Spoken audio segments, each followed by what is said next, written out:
Hello, hello, traders. Welcome to Trading Trail. This is going to be the first ever video. The day is January 2nd, and finally sitting down to kind of go over the trades that I was looking at this morning. Unfortunately, I'm sitting down in the red. Smaller red, thankfully, but I'm red nonetheless by about $233.94. Kind of unfortunate. There were plenty of opportunities to kind of make some money. I took a few stabs on mainly two setups that I was really liking. The first one was on REVB, and first started adding for the breakthrough 90 cents. And I had my eye on this area, and right when I saw that price was starting to build on top of the 10 EMA on the one, this nice little 1 minute pullback, I was adding for the breakthrough 90. Now, there's a few reasons why I had my specific eye on 90. And that first one, I actually went ahead and wrote down on here. So when the 10 on the 1 held, I should have started adding with an average a little bit less than 0.90. I was a little bit late on adding to create a bigger position. I had a starter down here at like 83 cents, I believe. And then I was planning on adding for the breakthrough 90 once that I saw that it was holding in a very stronger way. I was really liking this price action, especially with that 1 minute pullback into the breakthrough 90. And again, the reason that 90 level is so important is I'm going to scroll down here. This is the daily chart on REVB. And I trade with 5 different EMAs, kind of off of Sensei's trading style. And we trade with a 10 EMA, 25, 50, 90, and a 200. Now, if we go to the daily chart, let's pull up our little handy dandy laser pointer here. If we go up to the daily chart here, we see that the 90 EMA on the daily is exactly at it's at 89 cents, but really that's actually zero point 0.9. So we know that a break and hold of this level right here, our 90 EMA, can show room all the way up. As long as it's showing room to run, it's a good sign. Now we also know that we're going to have resistances kind of right here, so that's how we also have our 1 level and our 107 level drawn, and all the way up to 120. All off of previous times playing this stock. It's a low float. We've played it before. So keeping in mind that a break of the 90 EMA can certainly show room for some stronger action. This was about at 6:45 into the morning, so we were looking at this one for kind of the break for that larger attention to kind of get grabbed right at 7 in the morning.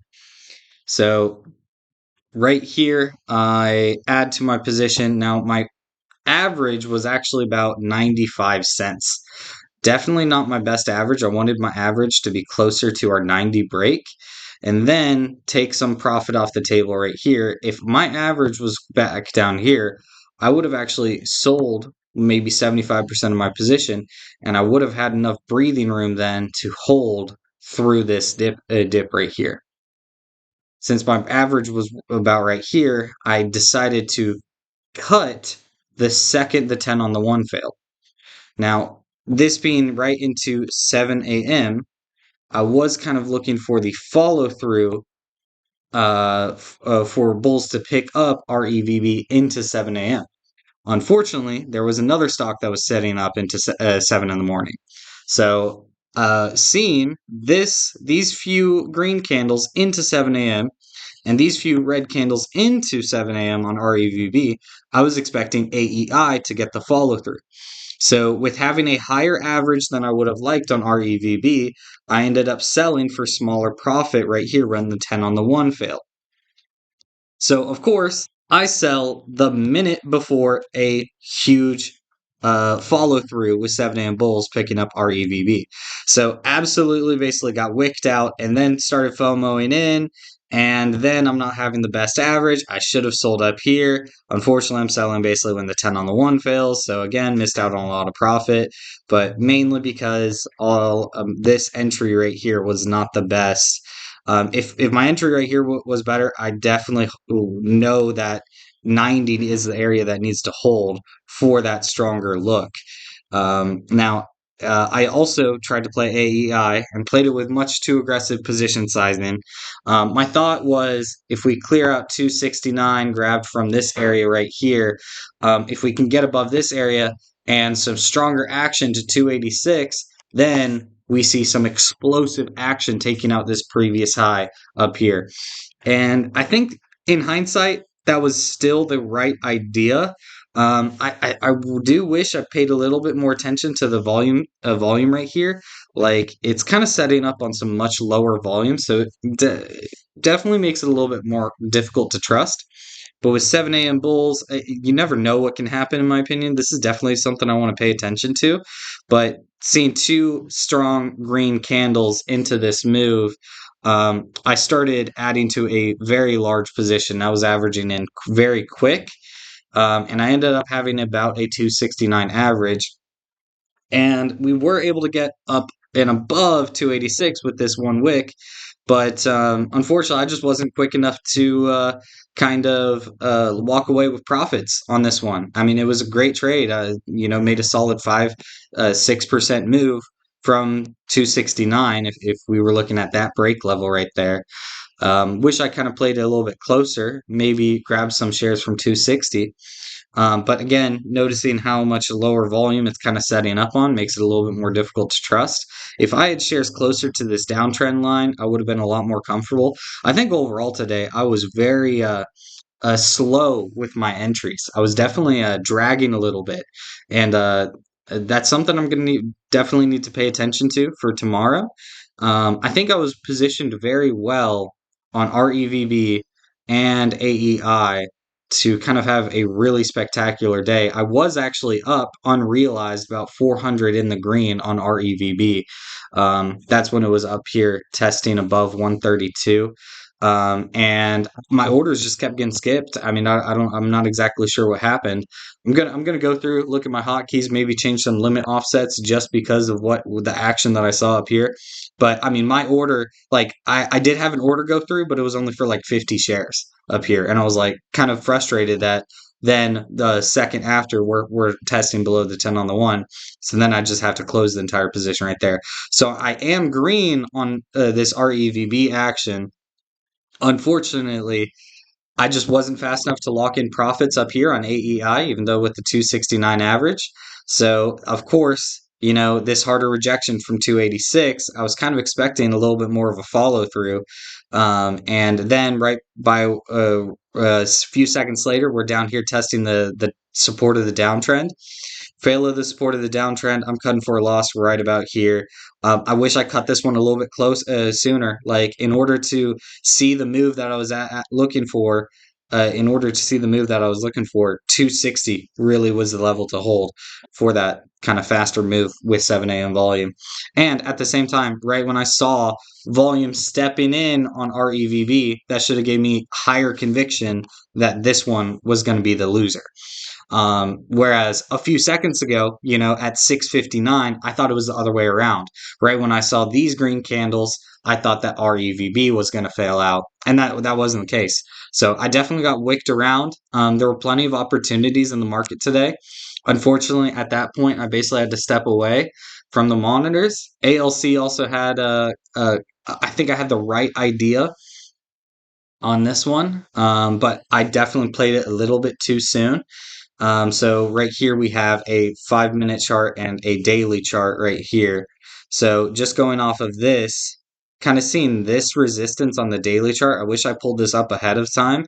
Well, I did see this, strong break of this kind of consolidation right here on the daily chart. So that's basically 275 resistance. That's what shows room for the nicer move up to 360, $3, maybe 360. So I had my eye on these correct levels. I just tried to play it way too early.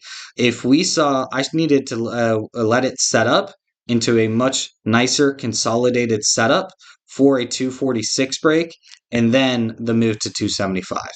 I should have been a lot more patient on this setup. I tried to catch it too early. So this was a small loss, but Definitely got caught trying to catch it a little bit too early. I thought seeing the VWAP hold up right here and then the strong green candle above the 10 EMA on the 5 minute. I thought those were all great convictions here to see the 10 EMA on the 5 continue to hold up. So my entry was about right here with the thought if the 10 on the 5 held, I just kind of wait for the 10 on the 5 to, continue catching up with price as it starts to pull away. So I think I had the right idea on ALC. There was another trade later on in the day, but by this time I was already walking away from the monitors.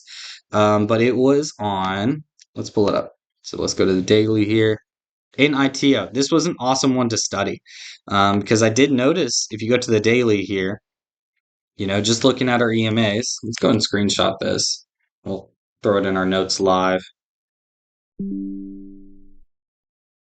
So NITO, and then we will pull up a 1 minute chart. So this one ended up making about a 330% move throughout the day. Really awesome one to study. But I think the best entry on this one would have been from a 0.40 break. And that's actually what I kind of have charted up here. So we could have caught it really early from that 0.40 break. So let's go ahead and start marking this up. There we go. So I really think possibly grabbing some shares right around here, then having your stop just be that 10 on the 1 would have been a great, phenomenal entry. Because then what we would be looking for is the break and hold of this right here. And you would have gotten about a 20-30% move right here, about a 30% move up to that next resistance. So that would have been playing it from 0.4 all the way up to 0.52. And then after market open, we can draw in this amazing downtrend area right here. Now let's go to the daily chart and figure out why we should have been able to pick this one up so early in the morning. In ITO, if we look at those daily EMAs, we notice that the 90 EMA, this one right here, a break of the 90 EMA could show room to the 200 EMA. It's not a guarantee that it's going to make that move by any means, but a break of one level shows room to the next. That's normally how what we kind of look for. Now, the 90 EMA is right down here at 31 cents. So let's go ahead and draw in our line at 31, and that's what we have already done on our chart here. Scroll down and look at this. So a strong break and hold, this is the hold right here, shows room to some higher levels. So that's exactly what we see. And that's right in line with our 31 level grabbed from that daily chart. So now, seeing this high, it's very unlikely that you're going to grab it from that 31 break. That's not going to happen. But seeing that how it makes resistance right here at the 40, if you saw this and then the hold, you can probably grab some for the break through that 40 level. So adding within this area with the intention to cut if the VWAP or the 10-1 fails, that is basically going to be your confirmation in order to take this trade right here from that 40.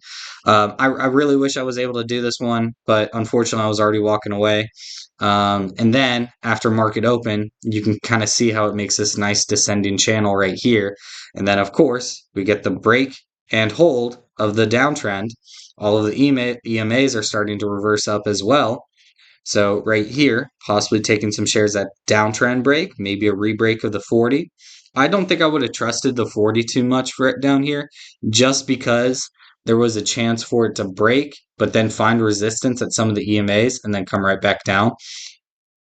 And then if that were the case, you would just simply move your downtrend up a little bit and draw it just like that. It's a sloppy line, but another area to possibly kind of keep an eye on would have actually been this break right here. I think that would be about a 54, 56 maybe. So we could have drawn another line right there, but I still like our 52 level a little bit better. But all we needed to do was draw this downtrend, pay attention to the downtrend break. As long as it starts to hold, and we should see a change of character from a downtrend into somewhat of an uptrend, and that's exactly what we see. We need to see this start conquering the 52 resistance from the break and hold of the downtrend. I suppose finding a resistance like that right there. I think, yeah. So other areas, I would have probably grabbed a level from here if I was still trading it, and then we would have about, I think it would be maybe a 46 resistance on the dot. Let's go back to the chart and figure this out. Yeah. So you, oh yeah, that would have been perfect. Grabbing some from a 45 break would have been perfect. You see the break of the downtrend, hold, start hugging the EMAs, and then maybe having a starter position down here for the breakthrough 45 would have been an amazing trade. And the idea of this trade is kind of keeping it super tight down here. So maybe your stops would be all within this area, and then entry anywhere in this area with the intention of having that larger move happen, or at least a move all the way up to the 52 area, and then a break of the 52 shows room to 64, and then all key levels kind of placed ahead of time for that larger move. Yeah, NITO absolutely was the winner of the day. Unfortunately, I just wasn't sticking around to play this one, but I'm looking forward to tomorrow. I think it's going to be the same game plan. I really want to pay attention to my entries and exits because I had opportunities to be green on every single trade. I just wasn't fast enough to lock it in.